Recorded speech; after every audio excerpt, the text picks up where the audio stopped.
Here's an tweet we've gotten from Webster who says, Congress must come back into session to vote money for Zika or be exposed as risking U.S. lives.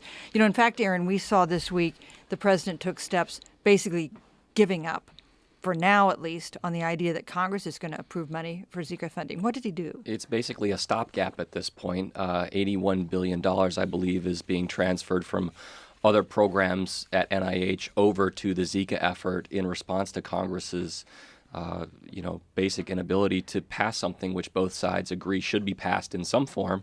Republicans put forward a $1.1 billion bill that had certain elements that Democrats didn't like, so they voted against it.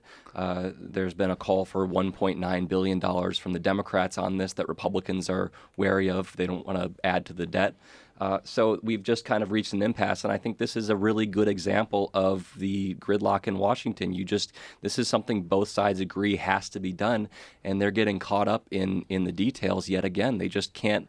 They can't get past kind of the partisanship of the issue and do something that everybody thinks they need to. And yet the Washington Post did a poll, I guess it was this week, asking Americans whether they see Zika as a significant threat, and very few do. So it's one of these instances where Congress is able to get away with this, in part because, at least at this point, a majority of Americans do not see this as an immediate visceral threat. Although that could change over the coming months. There's 7,350 cases in the U.S., including Puerto Rico. 15 infants have already been born. There's blood tests in Puerto Rico suggest 2% of people coming in have it in Puerto Rico.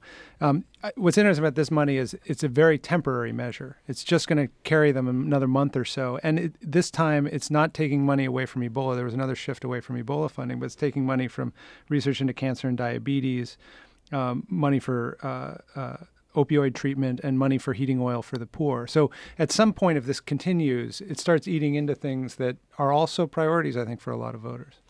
We have an email from Jeff who asked, does anyone on your panel